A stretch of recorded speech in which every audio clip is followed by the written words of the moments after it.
you turn to page 8 in the New Testament, you'll find Matthew 9:35 to 10:8.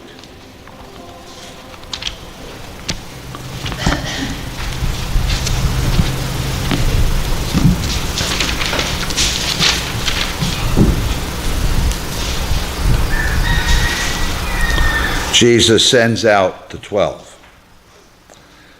Then Jesus summoned his 12 disciples and gave them authority over unclean spirits to cast them out, and to cure every disease and every sickness.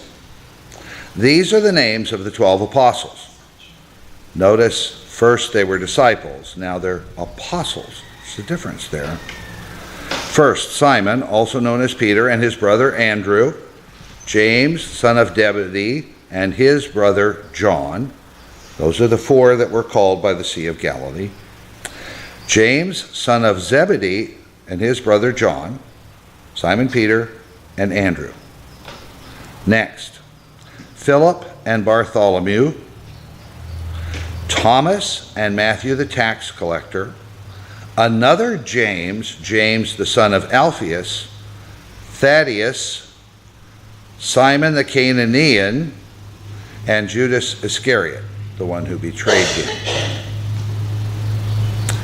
These 12 Jesus sent out with the following instructions. Go nowhere among the Gentiles and enter no town of the Samaritans, but go rather to the lost sheep of the house of Israel. As you go, proclaim the good news. The kingdom of heaven has come near. Cure the sick, raise the dead, cleanse the lepers, cast out demons. You received without payment, give without payment.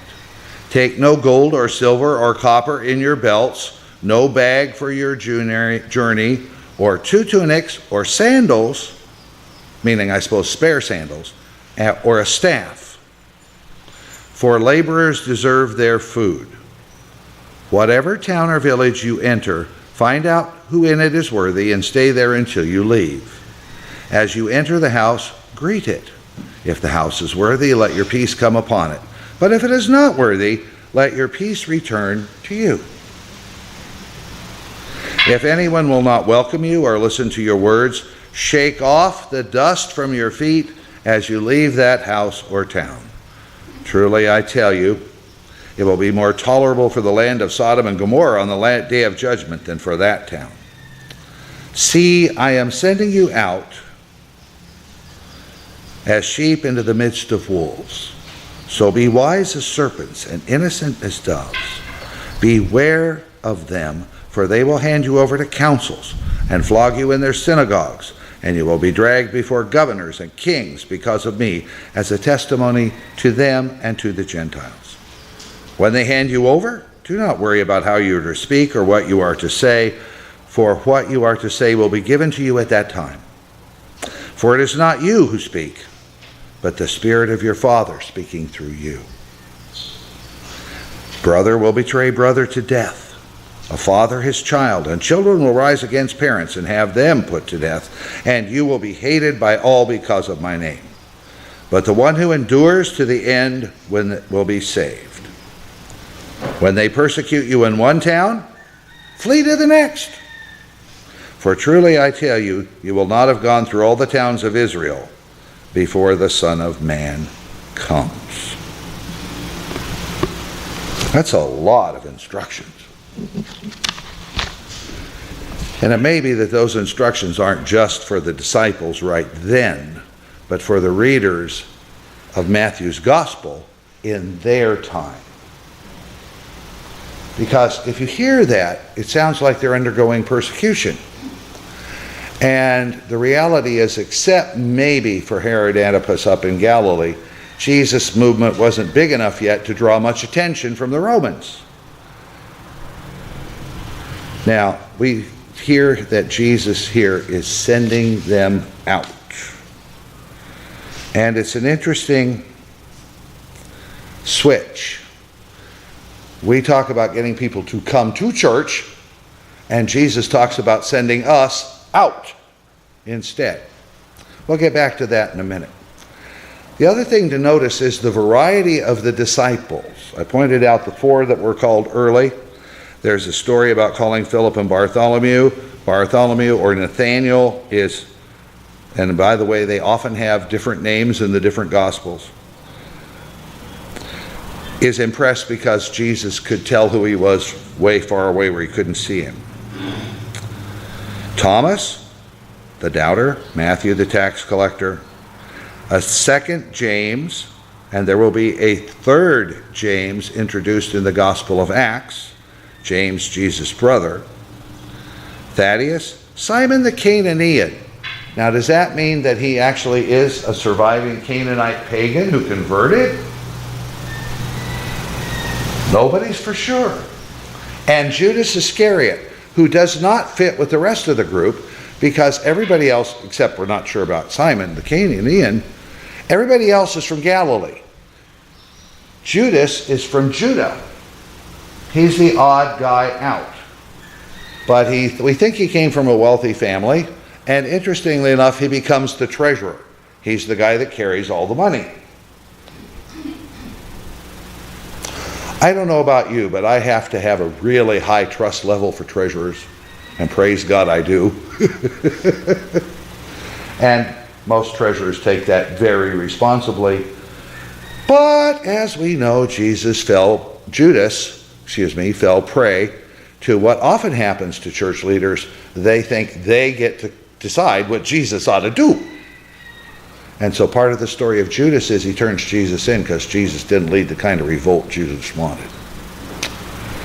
So there's this mixed bag of people. Jesus sends them out. John Dominic Crossan talks about this as the first great mission that Jesus sends out, not only to reach people, but to teach his disciples. And he describes it as those who have been dispossessed, and what's going on is that all these historic villages are being pushed out of the way, and title is being taken by rich Romans and their allies. And so these historic, thousands of years old communal villages with their communal lifestyle are being replaced by Roman commercialism. And if you fall in any kind of debt at all, and they apparently did what they do in India still to this day, you inherit your parents' debts. I don't know about you, but I think it's a really good thing that U.S. law says when you're dead, you're pal. You can pass on what's left if there's anything left, but they can't come to your kids and collect if you die owing millions. Your kids are clear. Unless, of course, they run one of the family corporations.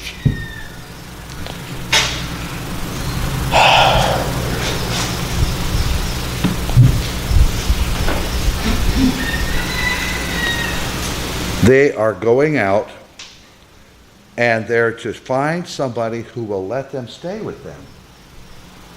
A stranger. How many of you would say, "Oh, you're a total stranger. Come on in. Here's my kitchen, here's my refrigerator, here's my bathroom"? How many? Pretty suspicious bunch, aren't we? But then again, we have stuff to protect, right? Well, they had stuff to protect too because they hadn't been dispossessed yet. They still had a house. And the disciples had given up everything to follow Jesus. But there's also lots of people who are day laborers who have to pay house rent. There is a terrible series I can't stand to watch on public TV. It's called Victorian Slum House, and it's set in a London slum tenement in the 1860s. And they actually have a guy with one leg who walks around with a wooden leg, and they have not, I don't know what dirt they threw up on the walls, but it really looks like they haven't painted it in 30 years. And it looks grimy and nasty, okay? And the perennial problem is, how do I make enough money to pay the rent? Because in that society, if you don't pay your rent once a week, you're out. On the street. That quick. That's kind of the situation for day laborers And it's also the situation for people that have lost control because there never was title of their land. And so Jesus sends the disciples out to do a healing ministry in the midst of this great dispossession and change that's going on. He sends them out as a sign of hope and healing to the people around them.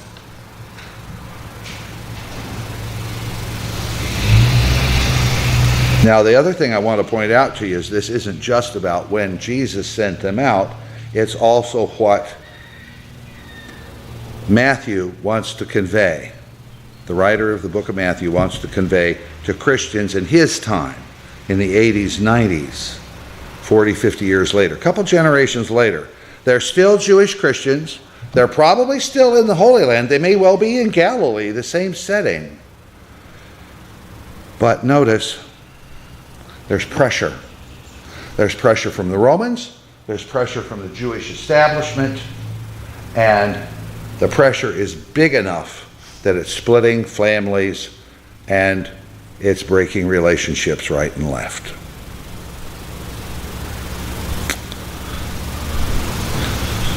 It's very severe language. But Jesus' instruction is this: if you're caught, don't worry about what to say. By the way, when you're sitting in the big tank at the local jail, it's not the time to pull out your yellow pad and decide to write down what your defense will be. The big bruiser in the bunk up above may decide he likes your pen and tablet more than you do. And you will not have a chance to have a prepared statement. And so, the disciples have called upon to defend themselves as they go town to town. The Christians, a couple generations later, called to defend themselves against pressure and persecution. Don't worry what you're going to say. Why? Because it needs to come from the Spirit, not from you. And that's not magic. That's a reality. A prepared statement never does as much change as a heartfelt statement direct.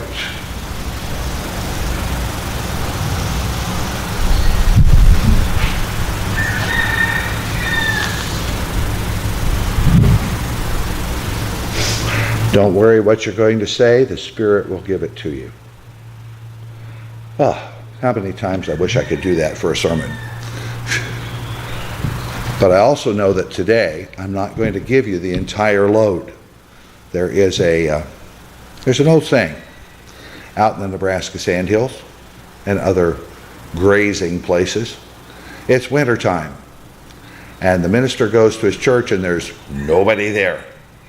Nobody out in this little open country spot, except all of a sudden he hears a truck pull up, and this rancher that he's been working on for 10 years finally comes to church. And the preacher says, well, Frank, I'm glad you're here.